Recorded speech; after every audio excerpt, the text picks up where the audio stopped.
Selamat pagi, hari ini kita lanjutkan materi kita. Kalau di beberapa pertemuan terakhir kita sudah belajar eh, bagaimana mengoptimasi algoritma machine learning dengan optimisasi, yaitu keluarga-keluarga linear classifier, linear regression. Kita juga sudah membahas optimasi dengan probabilistik, yaitu keluarga classifier naive Bayes, logistic regression. Dan kita sudah tahu bahwa dalam machine learning itu yang terpenting adalah bagaimana kita mampu menghasilkan model yang tidak terlalu kompleks, namun juga tidak terlalu sederhana. Itu yang tantangannya pada machine learning. Nah, sekarang tentu pertanyaannya adalah bagaimana kita tahu mana model yang terlalu kompleks, mana model yang terlalu sederhana. Bagaimana kita bisa menghasilkan parameter yang bagaimana kita bisa menentukan mana parameter yang tidak terlalu kompleks dan yang tidak terlalu sederhana. Dan inilah tujuan materi hari ini. Jadi kita belajar tentang regularisasi dan cross validation yang pada prinsipnya adalah bagaimana menjaga kompleksitas model kita tidak terlalu kompleks dan bagaimana kita bisa memvalidasi model kita bahwa model ini memang lebih baik dari A, lebih baik dari model B. Karena pada machine learning bisa jadi performance yang kita peroleh itu lebih karena pemilihan data yang kita gunakan, sehingga itu yang disebut dengan hasil kita yang bias. Nah, bagaimana kita mencegah itu? Salah satunya adalah dengan cross validation. Dan ini adalah materi yang akan kita bahas hari ini. Oke, jadi outline pertemuan hari ini adalah review sedikit tentang apa yang sudah kita pelajari, lalu konsep capacity dari model, bagaimana kita mengukur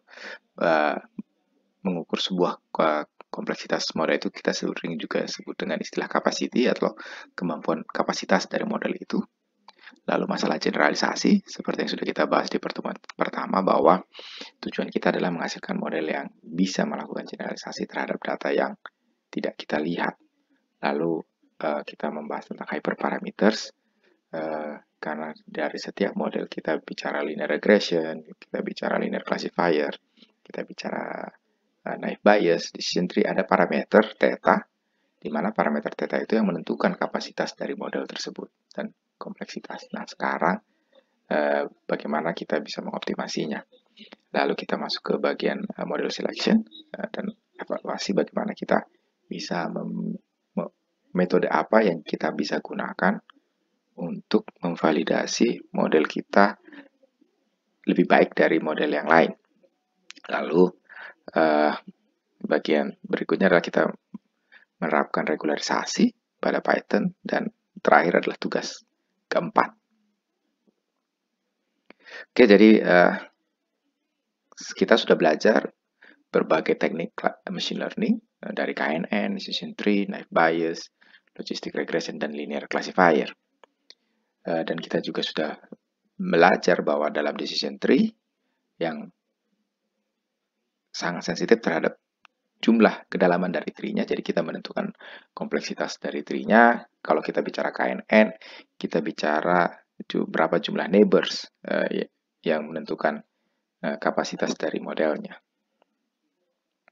Dan kalau kita bicara probabilistic model kayak logistic regression, maka kita bicara conditional probability-nya, di mana itu yang menentukan seberapa besar kapasitas kompleksitas dari modelnya.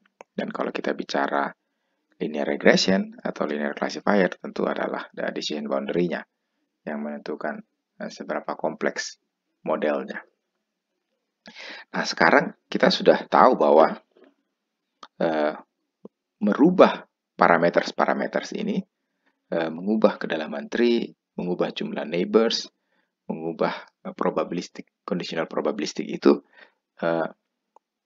akan sangat signifikan dalam menghasilkan dalam performance yang dihasilkan. Seperti sudah kalian explore dalam tugas kalian, ketika kalian mengubah tree-nya, mengubah k-nya, mengubah order parametersnya di linear regression misalnya, itu akan sangat mempengaruhi performance dari sistem.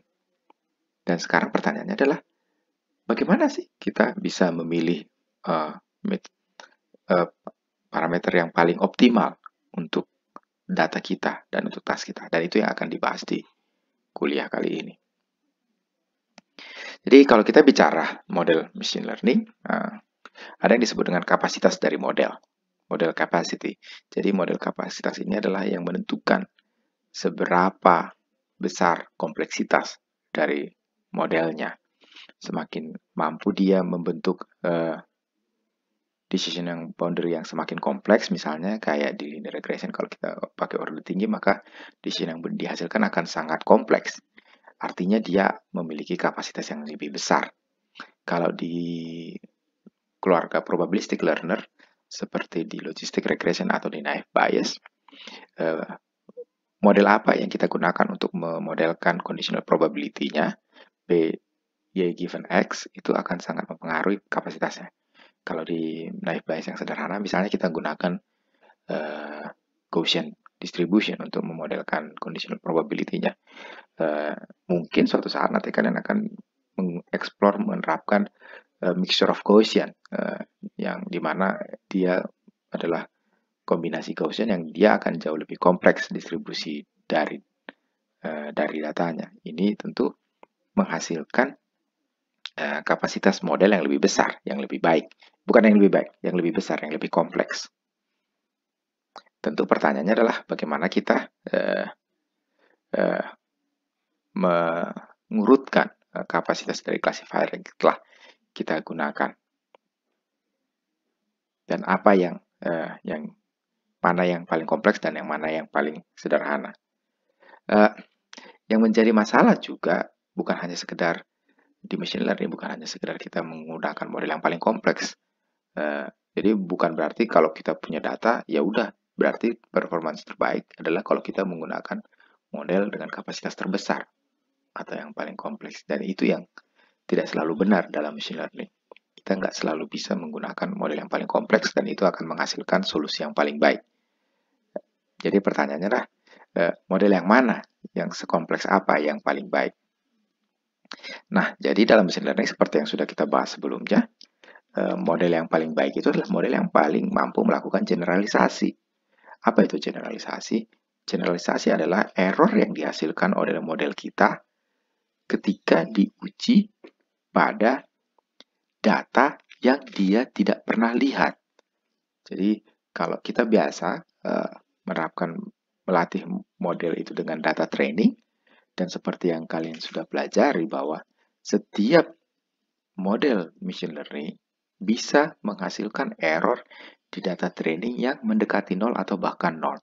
Tapi bukan itu yang kita mau. Karena ketika error di data trainingnya sangat baik atau mendekati 0 atau bahkan 0, biasanya performance dia terhadap data yang kita tidak pernah lihat akan sangat buruk.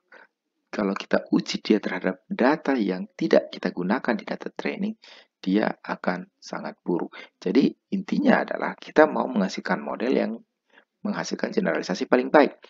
Dia menghasilkan error yang tidak terlalu berbeda antara error data di data trainingnya. Kita pengennya model yang baik di data training, tapi dia juga baik ketika diaplikasikan di data testing yang dia tidak pernah lihat. Jadi kita memerlukan semacam capacity control, jadi kontrol kapasitas dari modelnya untuk menentukan model mana yang paling pas untuk data yang kita gunakan. Tidak terlalu sederhana, juga tidak terlalu kompleks. Jadi bagaimana mencari model yang paling pas itu? Ada dua kasus, ada dua kondisi ketika kita menerapkan model machine learning. Yang pertama adalah kasus overfitting, yaitu tadi yang pertama, dia terlalu fit terhadap data trainingnya, sehingga ketika diuji di data testing, performanya sangat buruk. Yang kondisi kedua adalah kondisi underfitting, kondisi di mana dia buruk di data training dan juga buruk di data testing. Yang mungkin paling perlu diperhatikan adalah kondisi di mana overfitting kan, karena kondisi overfitting ini bisa sangat misleading karena kita nganggap ketika kita uji di data training bisa jadi errornya sangat kecil, tapi ketika kita uji karena model tersebut sudah sangat memodelkan datanya, bahkan noise di model tersebut sudah dimodelkan oleh model tersebut, sehingga dia biasanya akan sangat buruk ketika di data testing. ada disebut dengan bias variance trade-off dalam machine learning. Karena error dalam machine learning itu bisa dihasilkan karena bias, datanya terlalu bias terhadap data tertentu sehingga dia sangat bias terhadap suatu kondisi data sehingga model yang dihasilkan itu tidak benar-benar representasi dari data yang sebenarnya. Jadi kita maunya classifier itu yang biasnya rendah. Bias yang rendah itu ketika memang model yang kita latih itu mendekati model yang kondisi yang seharusnya. Ada juga variance. Variance yang kita ingin itu adalah model dengan variance yang kecil. Artinya model ini tidak banyak berubah ketika terjadi perubahan di data training. Artinya kalaupun kita mengubah sedikit data trainingnya, kita tambah noise-nya, atau kita kurangi sedikit jumlahnya, dia menghasilkan model yang performance-nya tidak jauh berbeda satu sama lain. Jadi yang sering kita harus hadapi adalah bagaimana kita meminimalisasi, merendahkan biasnya dan juga merendahkan variance. Dan ini tapi tidak selalu gampang. Biasanya kita pengen suatu sistem yang biasnya rendah, jadi memang modelnya tepat sasaran, memang mampu memodelkan dengan baik data yang seharusnya, dan juga kita maunya dia low variance. Artinya ketika terjadi perubahan di data training, dia tidak jauh berubah modelnya. Namun sering juga kita harus menghadapi kondisi di mana classifier itu memang mampu memodelkan pada kondisi yang seharusnya, jadi dia low bias, tapi ketika kita mengubah sedikit data training, kita melakukan mengambil sedikit data training atau ada menambahkan noise, terjadi noise, maka dia menghasilkan model yang jauh berbeda satu sama lain sehingga dia variansinya tinggi. Ada juga kondisi di mana model kita itu tidak tepat sasaran, artinya yang dia modelkan itu tidak yang seharusnya. Jadi dia tidak mampu memodelkan kondisi yang kita inginkan sehingga dia memiliki bias yang tinggi jauh dari yang seharusnya. Walaupun dia mungkin variansinya rendah, dia memang tidak banyak berubah ketika kita mengubah data trainingnya. Dan tentu yang paling kita tidak inginkan adalah kondisi di mana dia tidak tepat sasaran, jadi biasnya tinggi, tapi dia juga modelnya cepat berubah sehingga sehingga dia variansinya tinggi. Jadi ini error yang bisa dilihat kalau bias biasanya ketika modelnya bertambah kompleks, maka error bias itu akan semakin rendah. Jadi dengan menambah kompleksitas, biasanya kita bisa menghasilkan model dengan bias yang rendah, seperti yang kita inginkan.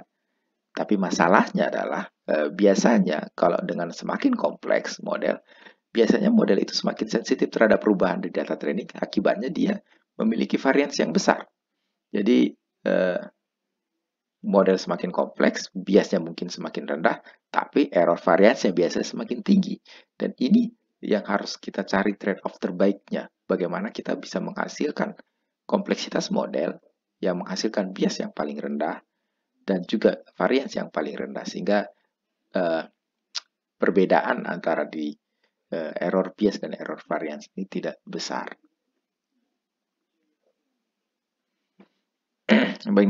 Berikutnya adalah hyperparameter. Ketika kita bicara classifier, setiap classifier punya parameter yang menentukan kompleksitas dari modelnya. Ini yang disebut dengan hyperparameters. Karena disebut hyperparameters karena model tersebut kita optimasi dengan data trainingnya, tapi kita tidak bisa menentukan nilai berapa dia yang menghasilkan kompleksitas terbaik tadi yang seperti ini. Kita tidak bisa menentukan dari data training bagaimana kita menentukan kompleksitas modelnya, jadi menentukan bagaimana nilai theta itu yang paling baik. Kalau kita dalam training biasanya prosesnya hanya bagaimana kita menghasilkan theta atau parameter yang errornya paling kecil. Tapi error paling kecil ini karena tidak selalu benar, dia tidak bisa mengendalikan error kapasitas dari modelnya. Jadi kita tidak bisa menggunakan data training untuk menentukan kompleksitas, bagaimana menentukan kompleksitas modelnya. Oleh karena itu dia sering disebut sebagai hyperparameters karena parametersnya itu tidak bisa menentukan modelnya secara langsung bagaimana untuk menentukan kompleksitas model secara langsung. Dia hanya bisa dipakai. Biasanya kita pada proses training hanya menentukan nilai parameter yang mengoptimasi cost functionnya, tapi kita tidak bisa menentukan kompleksitas dari modelnya dengan menggunakan data training, sehingga dia disebut dengan hyperparameters. Jadi kalau kita bicara KNN dan decision tree, kontrol parametersnya seperti yang sudah juga kalian kerjakan di tugas adalah nilai K-nya, nilai tetangga terdekatnya. Dan kalau di decision tree adalah jumlah kedalamannya atau depth dari tree-nya. Lalu bagaimana kapasitas kontrol untuk naive Bayes dan logistic regression, dan juga bagaimana kontrol parameters untuk linear regression dan linear classifier. Seperti kita sudah pelajari sebelumnya, parameter untuk probabilistic learner seperti naive Bayes dan logistic regression adalah conditional probability-nya yang kita optimasi dengan maksimum likelihood.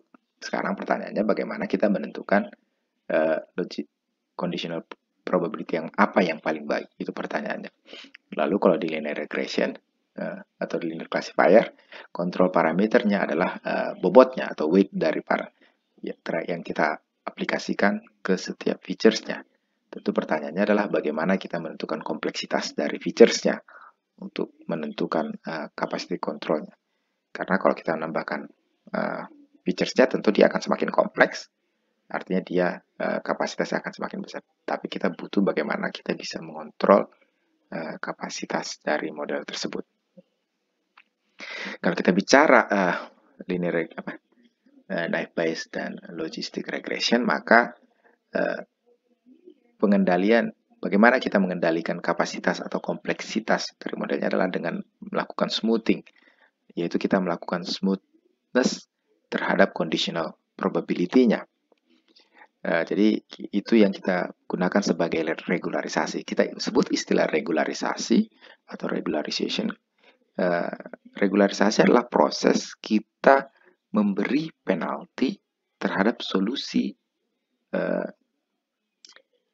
yang seharusnya. Jadi kan kalau kita bicara naive Bayes, logistic regression atau linear classifier, dia akan menghasilkan bobot kan, conditional probability. Nah sekarang dengan regularisasi adalah kita memberi penalti terhadap bobot yang dihasilkan. Artinya begini, kalau dia menghasilkan misalnya bobotnya untuk pangkat 1, 1, pangkat 2, 5, pangkat 3, 10. Kita kasih penalti dia supaya bobot yang dihasilkan tidak sebesar yang seharusnya. Jadi kalau dia pangkat 1 misalnya 1, jadinya 0,1. Pangkat 25 misalnya diubah jadi 0,5. Dan demikian terus, artinya kita berusaha membuat nilai bobot yang seharusnya itu jadi lebih kecil dari yang seharusnya. Yang seharusnya adalah bobot yang mengoptimasi nilai gradiennya atau bobot yang mengoptimasi mean square error-nya. Sekarang kita memberi penalti terhadap solusi itu supaya solusinya tidak sebesar yang seharusnya. Itu yang disebut makanya regularisasi, karena dia diberi penalti supaya dia tidak besar. Kalau di naive Bayes atau di logistic regression, kita gunakan smoothing. Salah satu smoothing yang dipakai adalah Laplace smoothing yang diformulasikan seperti yang digambar ini. Jadi dia pada prinsipnya adalah memberi penalti alfa dari setiap probabilitasnya. Lalu kita normalisasi penyebutnya dengan P alfa tergantung berapa jumlah datanya. Jadi apa artinya ini? Normalnya adalah kita menghitung probabilitasnya hanya kita menjumlahkan berapa occurrence dari event tersebut dibagi dengan jumlah datanya.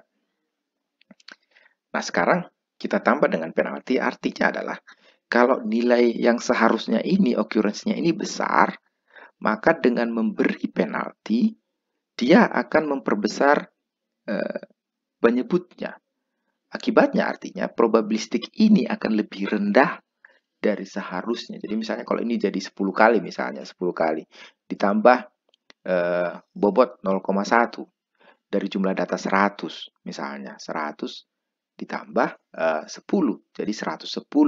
Jadi 110 ditambah 10,01 akan lebih kecil nilainya dibanding 10 dibagi 100. Karena kita sudah kasih penalti di sana. Jadi dia untuk data yang untuk probabilistik yang occurrence-nya tinggi atau probability yang tinggi, dia akan menurunkan nilai probabilitasnya. Lalu apa benefitnya? Benefitnya adalah kalau dia semakin rendah probabilitasnya pada yang occurrence-nya tinggi, maka dia akan meningkat probabilitasnya untuk kasus-kasus yang probabilitasnya 0 atau sangat rendah. Jadi kayak ini, misalnya tidak pernah terjadi occurrence-nya. Misalnya ini 0, maka kalau kita kasih nilai alfa 0,1, maka dia akan jadi 0,1 dibagi 110. Jadi ada nilainya 0,0 sekian yang lebih besar dari 0 karena seharusnya dia probabilistiknya 0. Jadi apa kegunaannya? Misalnya kayak kondisi yang saya ceritakan minggu lalu. Misalnya kita membangun sebuah language model dengan n-gram. Jadi n-gram itu kan pasangan kata yang dihitung probabilistiknya. Jadi misalnya kita di data training punya pasangan saya makan, ibu kamu makan, ibu makan. Tetapi di data training kita tidak punya pasangan, misalnya ayah makan. Namun ketika kita uji language modelnya, ketemu data testingnya, karena kata saya makan kan memungkinkan untuk terjadi. Muncul saya makan, ayah makan. Maka dalam implementasinya, karena kata ayah makan itu tidak ada di data training, maka probabilistik kata makan mengikuti kata ayah akan selalu bernilai 0. Akibatnya, kalau kita membangun language model, tidak akan pernah, kalau kita misalnya menerapkan itu dalam teks general, mengenerate teks, maka tidak akan pernah muncul kata ayah makan. Karena dia tidak punya pengetahuan tentang ayah makan, karena dari model probabilistik yang dia bangun, kata ayah dan makan itu tidak pernah sama-sama. Jadi akan selalu 0. Jadi tidak akan mungkin mengenerate kata ayah dan makan secara bersamaan. Jadi dengan Laplace smoothing, semua pasangan yang walaupun tidak ada di data training akan di-smooth dengan nilai alfa tertentu. Artinya semua pasangan akan mungkin muncul walaupun probabilistik mungkin sangat rendah tergantung nilai alfa yang diberikan. Jadi dengan demikian Laplace smoothing bisa dipakai untuk membuat solusinya tidak sparse lagi. Jadi tidak banyak nolnya. Karena kalau dengan yang real, bisa jadi model yang kita hasilkan itu banyak nolnya. Jadi sangat sparse. Jadi dengan kita menambah nilai alfa, tentu akibatnya adalah probabilistik yang dihasilkan itu akan semakin mendekati uniform. Jadi akan semakin seragam kalau alfanya kita perbesar. Dan ini bisa dipakai untuk mengendalikan kapasitas dari model ketika kita menerapkan naive Bayes atau logistic regression. Ada banyak teknik smoothing yang mungkin kalian bisa cari di referensi. Ada yang disebut dengan additive smoothing, Turing smoothing, Kneser, Ney smoothing, Cut smoothing, Church and Gill smoothing. Jadi ini punya varian-varian sendiri bagaimana dia memberi probabilistik untuk kondisi yang 0 probabilistiknya. Oke, bagaimana di logistic regression? Salah satu cara bagaimana meregularisasi logistic regression adalah dengan melakukan smoothing di conditional probability-nya. Pada prinsipnya adalah kita mengendalikan parameter W yang digunakan sebagai bobot dari features untuk logistic regression. Jadi misalnya kita tuliskan dalam penalti seperti ini. Jadi dengan maximum likelihood solusinya yang original adalah ini. Kita mencari nilai theta yang memaksimumkan sum dari log BY given features-nya. Nah sekarang kita kasih penalti seperti ini. Nilai gamma dikalikan dengan L2 norm dari bobotnya. Sehingga, atau bisa juga dituliskan dalam format seperti ini. Jadi kita memberikan bobot terhadap logistik original maksimum likelihood-nya, lalu dikasih penalti untuk bobotnya. Apa artinya? Di sini artinya adalah solusi ketika misalnya kalau kita turunkan maksimum likelihood-nya, maka untuk mencari nilai theta yang paling optimum adalah kita samakan dengan 0. Tapi sekarang dia harus sama dengan nilai penalti ini. Artinya apa? Atau nilai konstanta ini. Jadi kalau kita turunkan ini terhadap W, maka kita akan memperoleh solusi turunan dari sini dan nilai ini. Dan ini, jadi sekarang solusinya adalah turunannya ini harus sama dengan lambda. Artinya apa? Solusi dari bobot yang dihasilkan itu akan lebih kecil dari yang seharusnya. Karena dengan demikian dia tidak lagi solusi ini, tapi solusi ini dikurangi dari solusi yang seharusnya dikurangi dengan penalti yang diperoleh. Jadi dia akan berkurang nilainya. Ini yang disebut dengan L1 atau L2 norm. Kalau kita bicara L1, maka penaltinya adalah L1 norm dari bobotnya. Kalau L2 norm adalah L2 norm dari bobotnya. Dia pangkat 2. Kalau ini dia pangkat 1. Jadi mengendalikan regularisasi adalah dengan mengendalikan nilai gamma atau nilai C. Kalau kita mau menggunakan nilai gamma, maka semakin besar nilai gamma, maka akan semakin smooth out untuk untuk conditional probability-nya. Kalau kita pakai C, semakin kecil nilai C-nya, maka nilai conditional parameternya akan semakin smooth out atau semakin rendah. Prinsip yang sama juga dipakai di linear regression dan linear classifier. Jadi kita pada prinsipnya memberi penalti alpha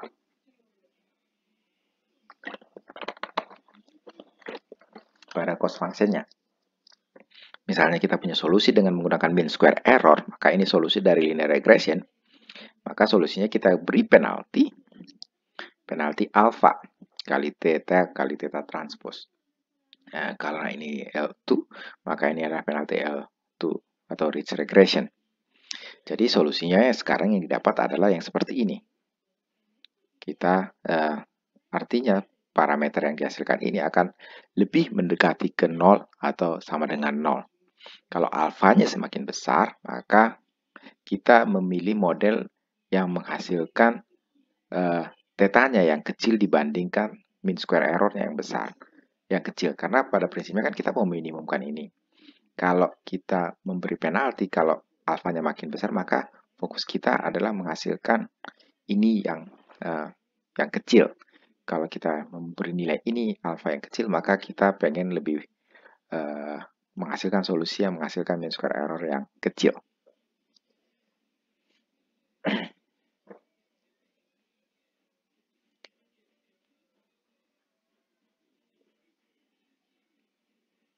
Seperti kita lihat contoh ini, misalnya ini adalah linear regression. Kita gunakan alfa sama dengan 0 atau tanpa regularisasi. Ini orde 1, orde 3, dan orde 9. Maka kita bisa lihat semakin kompleks modelnya, maka walaupun dia fit pada data training, tapi dia tidak fit terhadap data testing yang hijau. Nah, kalau kita beri alfa sama dengan 1, bisa kita lihat walaupun dengan penambahan model yang semakin kompleks, dia bisa mempenalti itu, sehingga artinya model-model berdimensi tinggi itu akan solusinya akan sangat rendah, sehingga seperti tidak ada, seperti dilihat di gambar ini. Dengan demikian dia akan lebih smooth dibandingkan kalau kita lihat tanpa regularisasi. Jadi artinya apa? Walaupun kita gunakan model yang sangat tinggi, misalnya kita nggak tahu kan mau model berapa yang sangat tinggi, tapi supaya dia tidak overfit, maka kita terapkan regularisasi sehingga dia bisa menjaga kompleksitas dari modelnya supaya tidak terlalu kompleks. Ini adalah L1, L1/2, L1, L2, dan L4.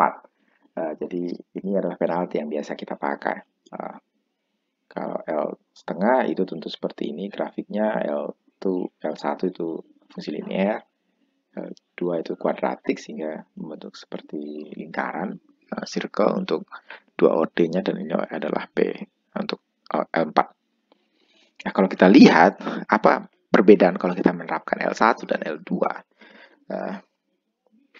karena L, misalnya ini fungsi yang seharusnya, jadi solusinya adalah yang titik ini seharusnya. Jadi theta 1 dan theta 0 yang solusi yang optimum, misalnya dengan menggunakan mean square error adalah titik di sini. Namun karena menggunakan regularisasi, artinya solusinya itu akan dipaksa menuju irisan antara solusinya mereka dengan fungsi penaltinya. Jadi dia akan mendorong nilainya jadi tidak lagi sebesar ini, tapi jadi jauh lebih kecil dari yang seharusnya. Demikian juga dengan L1 misalnya, karena dia fungsi linear, maka solusinya akan didorong ke sini. Nah, bedanya apa? Kalau L2, karena dia fungsinya fungsi kuadratik, maka solusinya umumnya hanya berupa orde yang sama, tapi nilainya jadi jauh lebih kecil. Kalau dengan L1, dia akan cenderung membuat sebagian solusinya itu akan bernilai 0 seperti ini. Jadi seperti ini, maka T1-nya akan bernilai 0, maka dan T0-nya akan lebih kecil. Apa artinya? Artinya menariknya adalah L1 bisa kita gunakan sebagai salah satu teknik untuk feature selection atau feature reduction. Karena untuk parameter misalnya yang nilai θ-nya 0, bisa kita abaikan. Nah, jadi featuresnya jauh berkurang atau lebih sparse solusinya. Oke, itu tadi masalah regularisasi. Yang berikutnya adalah model selection.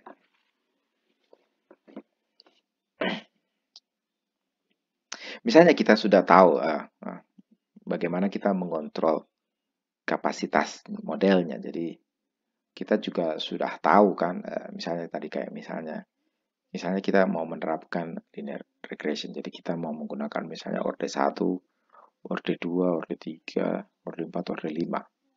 Pertanyaannya adalah bagaimana kita bisa menentukan bahwa orde tertentu lebih baik dari orde lain. Itu yang pertama. Yang kedua juga misalnya kita tentukan, ya udahlah kita pakai aja orde, misalnya orde yang paling kompleks, orde 5. Tentu kita mau mengendalikan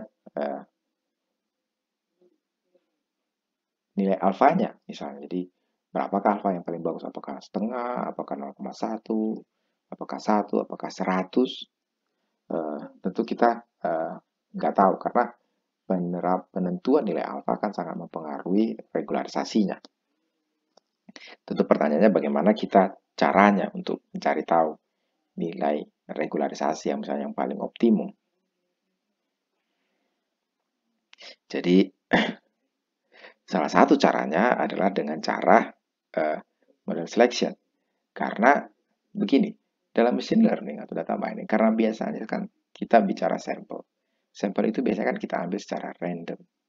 Masalahnya adalah kalau kita hanya sekedar memilih sampel tanpa menerapkan suatu teknik untuk memvalidasi hasilnya, maka bisa jadi model yang kita hasilkan itu bias terhadap data kita, sehingga tidak valid secara statistik. Nah, pertanyaannya adalah bagaimana kita bisa menghasilkan eksperimen yang valid. Prinsip utamanya adalah tidak menggunakan sebagian dari datanya untuk training. Jadi kita harus menguji model tersebut dengan sebagian dari datanya yang kita tidak pernah pakai di dalam proses training. Karena kalau kita pakai data training juga sebagai data uji, maka hasilnya akan bias. Jadi ada beberapa resep yang bisa kita pakai untuk memvalidasi hal ini. Yang pertama adalah kita sekali jalan. Jadi data, misalnya kita punya data, maka data itu kita bagi menjadi 3 bagian. Misalnya kita punya data 1000, maka 80% dipakai sebagai data training, 10% data itu sebagai data validasi, dan 10% sebagai data testing. Apa bedanya data training, data validasi, dan data testing? Data training itu dipakai untuk mentraining model yang kita pilih untuk menghasilkan parameter yang mengoptimasi cost function yang kita gunakan. Jadi intinya, misalnya kita pilih naive Bayes, maka kita melatih menggunakan hanya data itu untuk mentraining, untuk mencari, menghitung conditional probability-nya. Lalu apa data validasi? Data validasi adalah kalau misalnya kita mau memvariasikan naive Bayes, misalnya kita mau menggunakan regularisasi, misalnya naive Bayes dengan Laplace smoothing, terus kita uji dengan smoothing yang lain, misalnya Knessner smoothing atau additive smoothing dan lain-lain. Jadi kita menerapkan data validasi untuk menguji performance dari setiap variasi model yang kita hasilkan, lalu itu yang dihitung performance-nya. Lalu apa data testing? Data testing adalah data yang kita pakai setelah misalnya kita uji, ya misalnya tadi 4 atau 5 metode smoothing, dan kita dapat performance yang terbaik ternyata dengan Laplace smoothing. Maka data testing itu lalu sistemnya kita latih ulang dengan seluruh data training dan data validasi, lalu kita uji untuk deployment-nya dengan data testing. Jadi prosesnya agak seperti itu. Dan ini mungkin yang sering dilupakan. Misalnya kalau mahasiswa membuat tesis, ya. Jadi misalnya banyak kan mahasiswa pakai komparasi untuk mengevaluasi untuk dalam tesis, jadi compare naive Bayes decision tree SVM untuk sentimen analisis misalnya. Yang menjadi masalah adalah sering hanya diuji dalam satu sistem. Jadi misalnya naive Bayes 1, terus decision tree 1, SVM 1. Padahal setiap model yang dipilih itu harus dioptimasi dulu parameternya atau hyperparametersnya. Jadi misalnya kalau kita bicara naive Bayes, kalau lalu kita bilang decision tree yang paling baik misalnya dibanding yang kedua tadi, padahal dia hanya menguji satu decision tree dan dia hanya menguji satu SVM, saya bisa bilang kan kamu belum uji, kan SVM kamu kan belum dioptimasi. Bisa jadi kalau kamu ubah misalnya kernel di SVM atau kamu pakai regularisasi di SVM, bisa jadi hasilnya lebih bagus loh dari decision tree. Karena memang itu harus dicari dulu solusinya yang terbaik dari setiap metode yang digunakan. Jadi kalau kalian misalnya menggunakan komparasi, maka kalian harus mengoptimasi setiap model dulu terlebih dahulu. Jadi di decision tree misalnya kalian variasikan kedalamannya, beberapa kedalaman, lalu kalian uji hasilnya dengan data validasinya. Kalian lakukan hal yang sama untuk SVM. Kalian uji dengan berbagai kernel. Lalu kalian hitung performance-nya. Lalu dengan data yang sama, kalian uji juga di KNN. Lalu kalian uji dengan data validasinya. Kan ketemu misalnya. Dari setiap model ketemu validasi. Error yang paling kecil. Lalu dari setiap model dengan error yang paling kecil, kalian pilih settingan parameter tersebut.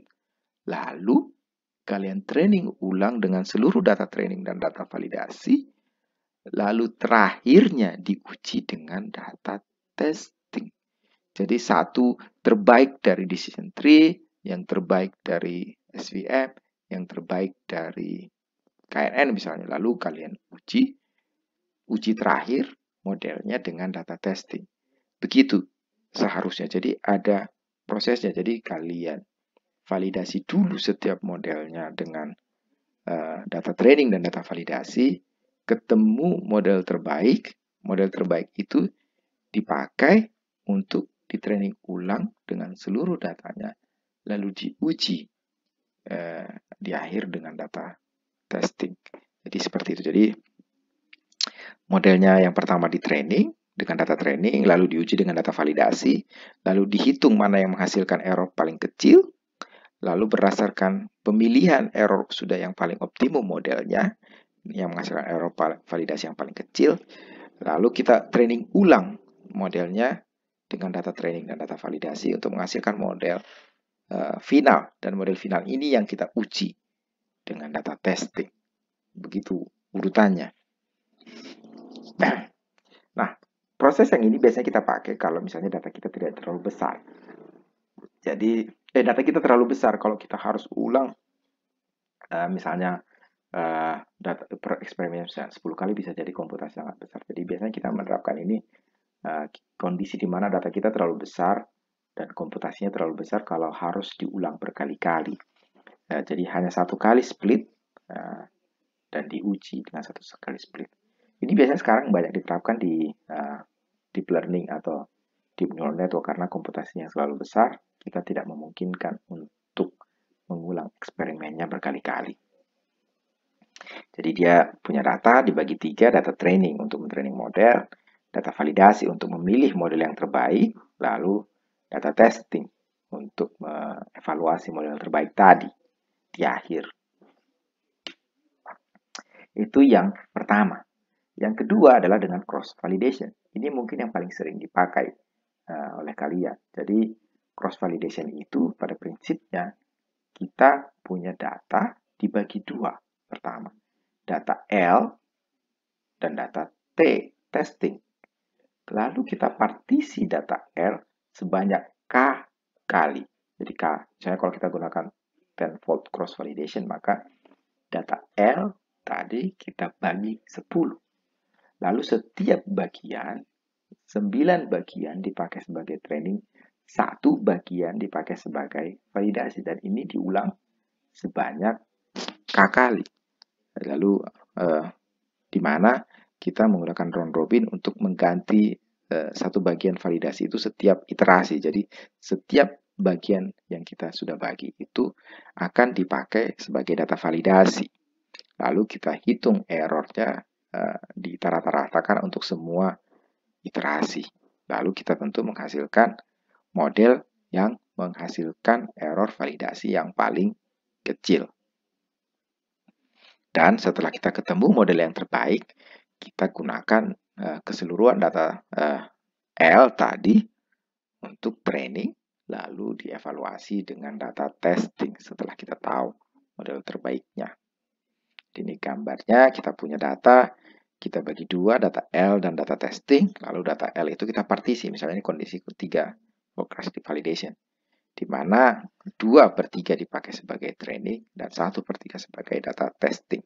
Dan ini di round robin untuk 3 kali, sehingga setiap bagian itu pernah menjadi data validasi.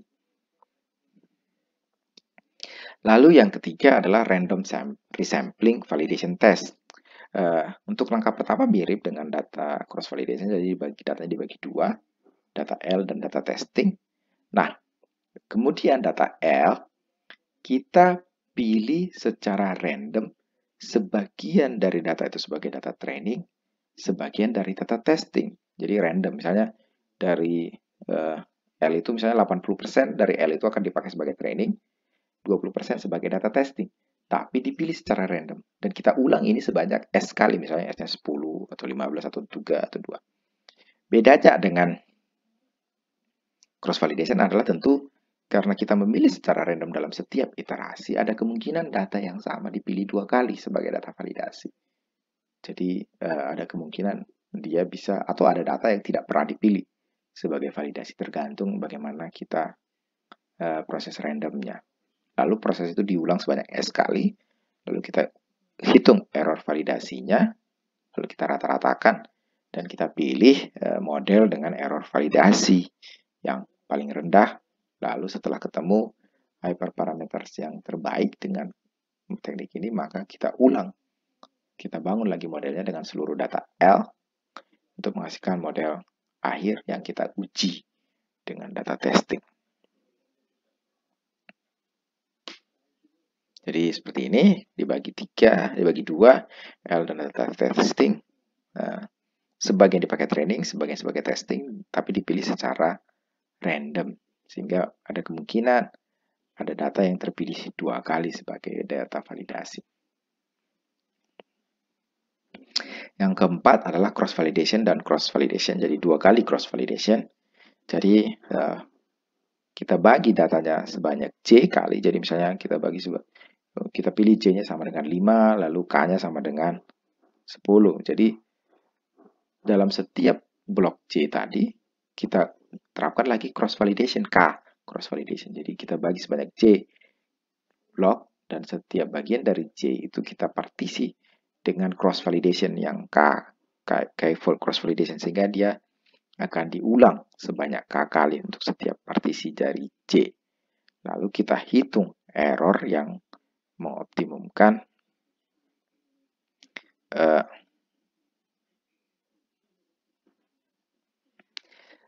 setiap K-nya. Lalu kita hitung juga error yang meminimumkan untuk setiap dirata-ratakan untuk semua J-nya.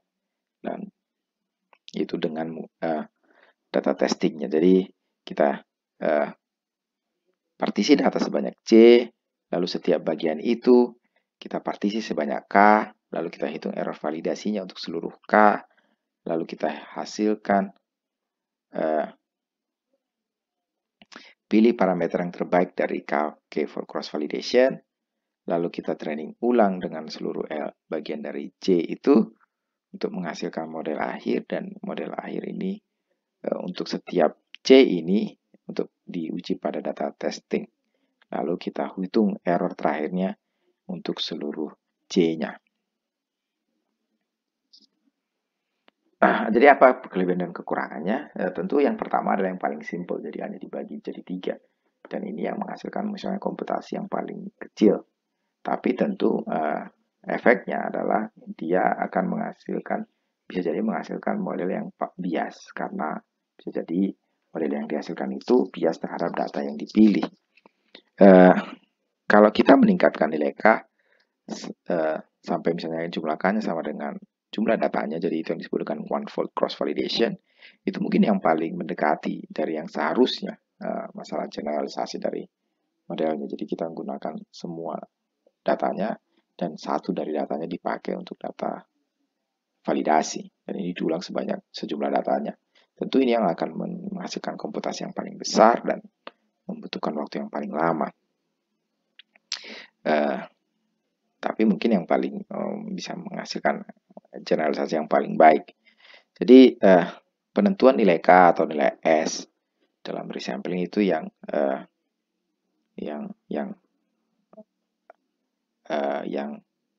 pentingnya. Jadi misalnya kalau terlalu besar K tentu akan semakin besar komputasi, semakin besar S juga akan semakin memperbesar komputasi. Biasanya kita pilih K itu antara 5 atau 10 yang umum. Jadi biasanya kita pakai K5 atau K sama dengan 10.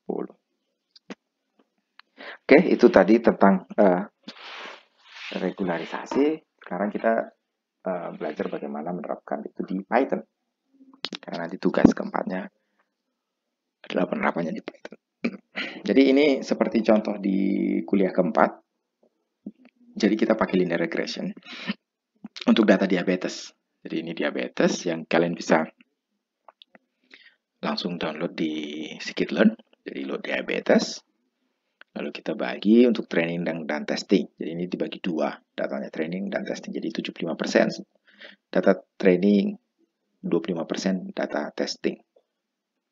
Lalu ini juga sekaligus untuk cross validation. Jadi kita juga bisa melakukan cross validation dengan mengimport cross-val score dari model selection. Jadi kita bisa seperti format seperti ini untuk menghasilkan cross validation. Kalau ini misalnya yang mau diukur adalah R2 score-nya dengan 5 cross validation-nya. Ini akan diulang sebanyak 5 kali, lalu kita akan hasilkan berapa rata-rata cross validation-nya dan standar deviasinya.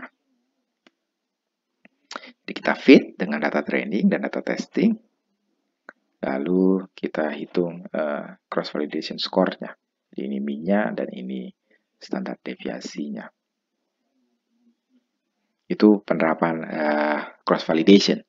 Jadi ini agak berbeda dengan yang lalu. Kalau yang lalu kan kita langsung split training dan test. Sekarang kita bagi 3. Nah, tapi ini yang satu bagiannya itu dengan cross validation. Jadi dibagi 2 juga data training dan testing. Lalu data training diterapkan cross validation. Lalu regularisasi yang kita pakai misalnya untuk yang L2 sering juga disebut dengan rich regression atau rich regularization.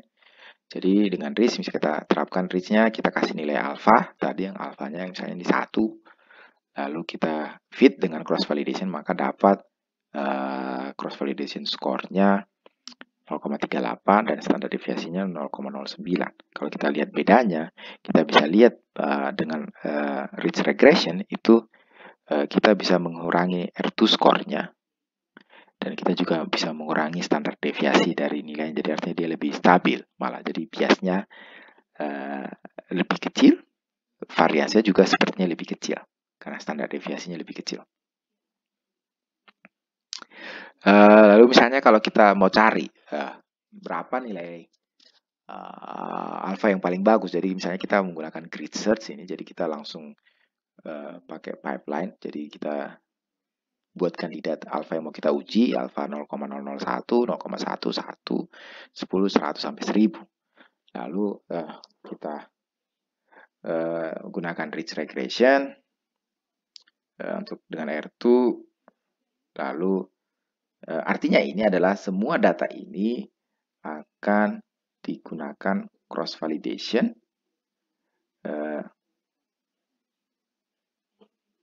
untuk semua variasi alpha ini. Lalu nanti dia akan menghasilkan apa yang nilai grid yang paling bagus dan berapa nilai parameternya itu yang paling bagus itu berapa. Parameter yang dihasilkan sama nilai skornya. Jadi kita bisa dilihat di sini dia menghasilkan bahwa yang paling bagus itu menghasilkan R2 square itu 0,488. Di mana itu dihasilkan ketika kita menerapkan alpha yang 0,01. Itu yang menghasilkan yang paling baik dari yang diuji ini. Lalu prinsip yang sama juga kalau kita misalnya untuk L1, jadi dia pakai lasso untuk L1 regression. Formanya seperti ini, jadi kita gunakan lasso, L1 fit untuk data training dan test, lalu kita gunakan cross validation. Jadi bisa dilihat bahwa dengan L1 score itu menghasilkan 0,35, standar deviation 0,08, jadi dia malah lebih baik sedikit daripada ini yang dari ridge. Lalu kalau kita uji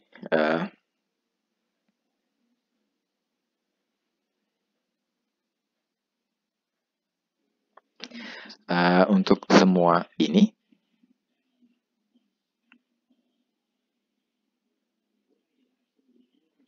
dengan cross validation, maka dapat bahwa yang paling bagus itu adalah yang seperti ini. Selain lasso, jadi misalnya kalau kita lihat koefisien yang dihasilkan, ini adalah ini yang terbaiknya. Ada juga yang elastic net. Elastic net itu adalah kombinasi L1 dan L2. Jadi ketika L1-nya sama dengan 0, maka dia pakai L2. Kalau L2-nya sama dengan 0, dia pakai L1. Jadi ini misalnya alpha-nya 1 untuk L1, L2 alpha setengah untuk L1. Dan kita pakai hal yang sama, maka kita peroleh hasil seperti ini misalnya. Jadi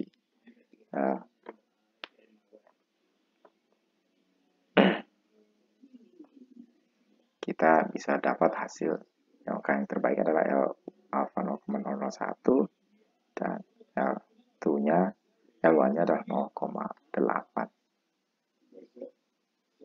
Oke, sekarang tugas 4. Jadi yang pertama kita generate data artifisial seperti rumus ini. Jadi kalian ulang rumus ini, lalu kalian akan memperoleh hasilnya, akan kalian lihat ini data yang dihasilkan mirip seperti tugas 4. Tapi sekarang fungsinya saya ubah sedikit, jadi seperti ini yang dihasilkan. Nah sekarang kalian gunakan linear regression dulu pertama seperti tugas 4, gunakan orde 1 sampai orde 7. Kira-kira kalian ketemu orde berapa yang paling baik. Lalu nomor 2, dengan ridge regression kalian memvariasikan nilai alpha, dan untuk setiap orde 1 sampai orde 7 di soal 1, kalian tentukan berapa nilai alpha yang paling baik. Dan kalau demikian juga seterusnya untuk lasso, kalian cari nilai alpha yang paling baik. Lalu kira-kira kalian melihat nilai, bandingkan dari Ini kan kita memvariasikan kompleksitas modelnya. Nah, ini kita memvariasikan kapasitas dari modelnya. Nah, sekarang tentu apa yang menarik dari soal 1, 2, dan 3 ini yang kamu lihat. Semua ini kalian menerapkan cross validation dengan K sama dengan 5. Jadi itu tugasnya dikumpul mungkin 2 minggu dari sekarang karena minggu depan kan kita UTS. Jadi nanti untuk UTS jam 7, sekitar jam 7 saya akan kirim soal UTS untuk kalian kerjakan di rumah. Lalu jawabannya akan saya terima paling lambat jam 11. Di-emailkan ke saya jawaban dari soal yang saya kirim. Itu nanti UTS-nya. Jadi kalian kerjakan di rumah dan jawabannya di-emailkan ke saya sebelum jam 11 minggu depan. Oke, mungkin itu aja untuk kali ini. Terima kasih atas perhatiannya. Sampai ketemu minggu depan.